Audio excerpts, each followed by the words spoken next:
Перед релизом Arknights Enfield я пересмотрел кучу гайдов и понял одну простую вещь. Информации много, но большая ее часть не про то, что действительно помогает начать играть спокойно. А на русском языке полезных разборов и вовсе кот наплакал. Поэтому в этом видео я собрал все, что реально нужно для комфортного старта. Что стоит сделать заранее, на что имеет смысл обращать внимание и что можно смело игнорировать на релизе. Все ссылки, полезные ресурсы я оставил в описании, а в моем телеграм уже собрана дополнительная информация по Enfield, и туда же я буду докидывать все важное, что появится после релиза.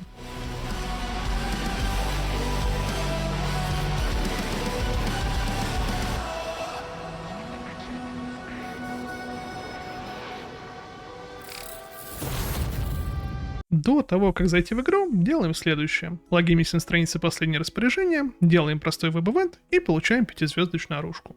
В оставшиеся слоты рекомендую взять 5000 валюты, как самое полезное для старта игры. Ивент доступен до 5 февраля, и не забудьте перенести предметы в рюкзак в соответствующие менюшки. Здесь еще хочу добавить то, что нашел много упоминаний на Reddit о том, что пользователи, которые сами к себе регистрировались с других аккаунтов, чтобы быстрее пройти этот ивент, получили бан. Причем чуть ли не на полгода. Лучше так не делать. Также доступен еще второй веб-ивент. Нужно сделать в течение 3 дней несколько простых действий и получить 300 гемов и еще какую-то не очень интересную мишуру. Далее я рекомендую добавить в закладки сайт enfieldtools.dev. Это огромный комьюнити-хаб. Главная страница показывает текущие и будущие ивенты с баннерами, а также актуальные промокоды. Из важного для старта, пожалуй, интерактивная карта. Но, насколько я понял, на релизе будет доступна и официальная интерактивная мапа. Данные на этом сайте собраны по бете и могут быть не совсем актуальны в первые дни релиза, но их точно быстро обновят. Помимо этого, есть описание и куча других инструментов, которые станут понятны и полезны для вас уже по ходу игры. Сам Enfield напрямую не связан с оригинальным Arknights, но если есть желание ознакомиться со вселенной, лучшим решением будет посмотреть 3 сезона аниме. 26 серий суммарно, но не ждите откровений. Это аниме по сюжету мобильной гачи игры. Оно задает тон и рассказывает весь первый акт по главной линии повествования. Если понравилось, дальше уже лезем на YouTube и официальную Википедию, изучаем самостоятельно. Еще есть прикольная штука, что можно отправить свой ник и UID в космос. Я не знаю зачем, но звучит как минимум забавно. Просто логинимся на свою учетку на странице мероприятия, жмем кнопку регистрации до 4 марта. Потом еще будут какие-то инструкции, но пока их нет. С предрелизного стрима разработчики на нас уже уронили несколько промокодов. Как только сможете, активируйте их. Настройка платформы и аккаунты, использовать код. Коды можно скопировать с сайта, что мы сохранили ранее. Там же, скорее всего, вы найдете новые, которые часто появляются сразу после релиза гача игр. Немного практических советов после того, как вы прошли, грубо говоря, пролог игры и вступили уже в активную фазу. В начале Enfield специально дает вам примитивные буры для добычи ресурсов. Буры работают автономно, но требуют ручного сбора, и игра буквально приучает вас бегать туда-сюда. Это сделано не просто так. Это первый контраст, который показывает, зачем вообще нужна автоматизация, и раскрывать фишку того самого завода, которым нам продавали игру. Замените их на электрические и подключите к вашему заводу. Зачем мы все это делали и почему это важно? Эта руда – один из главных ресурсов не только в начале игры, но и на протяжении всего вашего геймплея. Она поможет вам поднимать уровень, развивать ваш завод, крафтить гир и не только. А теперь ваши добытчики заступают на 24-часовую смену. Они работают даже когда вы закрываете игру и идете спать.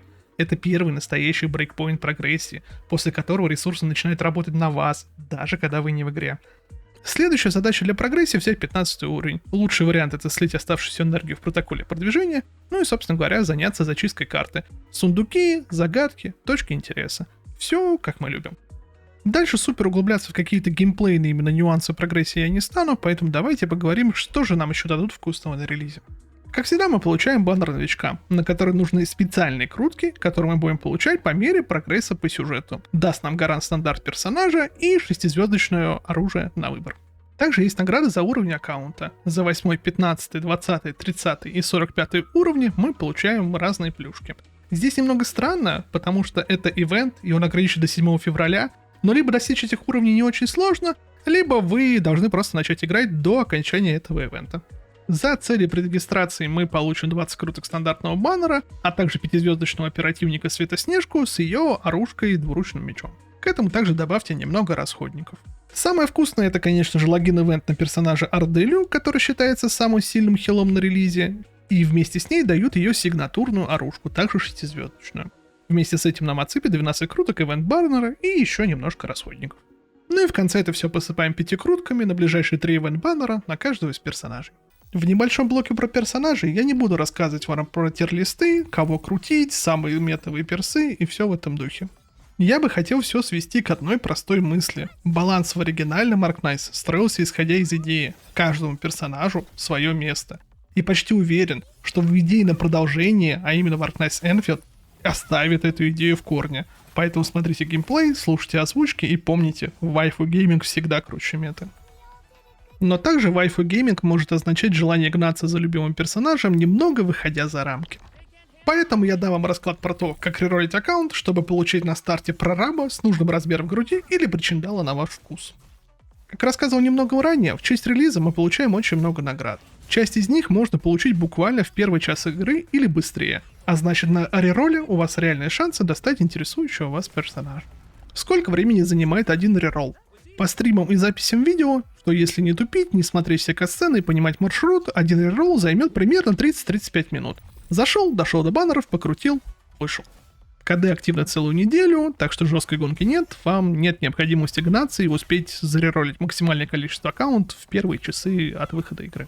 Так, собственно, какие же ваши шансы достать нужного персонажа? На пальцах, если ты хочешь лаватейн первую лимитку, любой ценой, рерол почти что мазохизм. Честно, проще заработать деньги и задонатить, чем убить 2 суток жизни. Если цель любая лимитка или хороший стартовый аккаунт с 6-звездочным персонажем, тогда рерол имеет смысл, но все еще на грани. Если вы хотите просто хороший старт, рерол на стандартного 6-звездочного персонажа делается легко и почти без боли. Но давайте сразу обозначим самое важное. Никакой гарантии на рероле вы не получаете. Кому-то везет за полчаса, а кто-то может делать десятки попыток и не получить вообще ничего. Лично я реролить не буду и не люблю. Для меня удовольствие от игры все равно стоит сильно выше, чем супер-мега-гига пачка для контента, который я все равно закрою, ковыряясь в носу. В конце немного расскажу про механики того, куда можно вкинуть деньги. Первое — это Battle Pass. Battle Pass состоит из 3 полосок. Первая — это бесплатный Battle Pass. Вторая — Battle Pass, приобретаемый за специальную валюту, получаемую в процессе игры. Также он эту же валюту возвращает, то есть как бы самоокупаемый. И третья полоска — это полностью платный. Суперворк покупка дает очень много ресурсов, особенно когда у вас совсем голый аккаунт. Также есть возможность фармить бесконечно, сколько позволяет патч, премиум валюты после закрытия максимального уровня. Рубрика «Объясняю в Paint, как работают круги в Arknights Enfield». Итак, у вас есть как будто бы 2 полоски, которые заполняются, когда вы кидаете круточки. Первая полоска заполняется до 80 и дает вам шанс 50 на 50.